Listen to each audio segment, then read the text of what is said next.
this is how much of a geek I am. I was at the Green Man Festival. I was appearing on the comedy stage, like 1,000 Welsh people in a tent. The thing is, right, it's the Green Man Festival. It's an entire festival made of hummus. So what I mean is, 200 Welsh people, because they're getting cheap, because it's in Wales, and 800 mums and dads from the home counties. My favourite, this is how domestic the Green Man Festival is.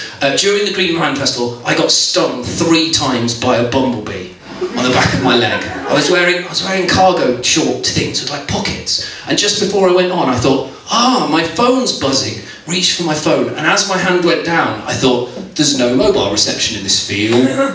And that's when the bumblebee stung me 3 times. But yeah, I went on stage and I said, bumblebee stung me 3 times. And someone came straight to the front with a tube of Savlon. It's the best festival, right? So I was comparing these gigs, like science gigs for kids. I have never compared for kids before. It's really weird. You can't talk about your penis. That's all my material gone. So what I did was, in order to encourage these kids to clap and cheer, because like, audience, you might not realise this, your job for tonight is to clap and cheer like crazy. In order to encourage these kids to clap and cheer, what I was doing was I would get some of them to the front, and I would go, what's your favourite thing in the world? And they'd tell me, and then if they weren't clapping and cheering enough, I would just shout their favourite thing at them. So I'd be like, oi Olivia! Ponies! Because obviously that's the way to make children have fun. The Cockney accent helps. So I got all these kids, and I asked them what their favourite things are, and loads of them are like normal kid fun things, like bunnies and horses, and I quite like sweets. And that was fine, and they were normal. 3 girls, right? 3 girls in a row. Their favourite thing in the whole world: cheese. Cheese, cheese, cheese. It's like either you have very similar upbringings, or 2 of you are extremely unimaginative. But yeah, so the weirdest kid, like this kid, I leant down in front of him. You're playing the role of this kid, but I mean you're quite a bit bigger. So if you see me like staring at your sternum, it's because that's roughly where his face was. So I said to him, what's your name? And he went, Archie, because all fucking kids at Green Man are called Archie. What's your favourite thing in the world, Archie? And he went, light bulbs. Genuinely, it was amazing. And the thing was, I thought, no kid is going to top that. No kid in the whole of this field full of posh kids is going to top that. So I went to the next kid and I went, what's your name? And he went, Oscar. Because the ones who aren't called Archie are all called Oscar, apparently, or like, probably 6 Horaces there as well. I said to Oscar, what's your favourite thing in the whole world?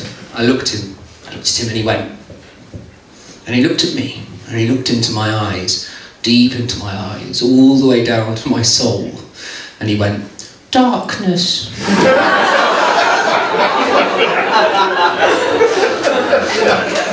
So I went, and then he went, so I went back down and he went, darkness and comedy.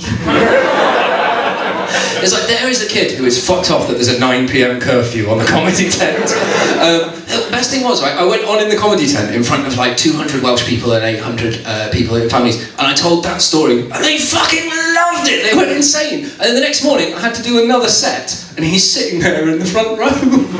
So I said to him, so I told the story about you and darkness, and the darkness. I mean, I'm not implying he likes the darkness, he likes darkness, it's very specific. And I told that story, and they loved it, and they thought it was funnier than anything I'd made up. You have a great career as a comedy writer ahead of you, apparently. Anyway, no, that was a massive diversion. Hello. I was meaning to tell you about what a geek I am. So I was at Green Man doing all of that stuff, and I was walking from the artist's tent, by the way. That's crap. It's exactly the same as sleeping anywhere else. In fact, it's nearer the rave tent than the normal camping. It's utterly pointless. But I was walking from the artist's tent to the stage, and someone stopped me. She waved from a caravan, and she went, excuse me, excuse me. Yeah. She said, my friend's having an asthma attack. Can I borrow some Ventolin? So obviously I went, yeah, of course, got it out of my pocket. My neighbour gave it to her. I went, so have you been stopping everyone? Because it's quite lucky you found me because I'm asthmatic. She just went, no, you look asthmatic. That is how much of a geek I am now.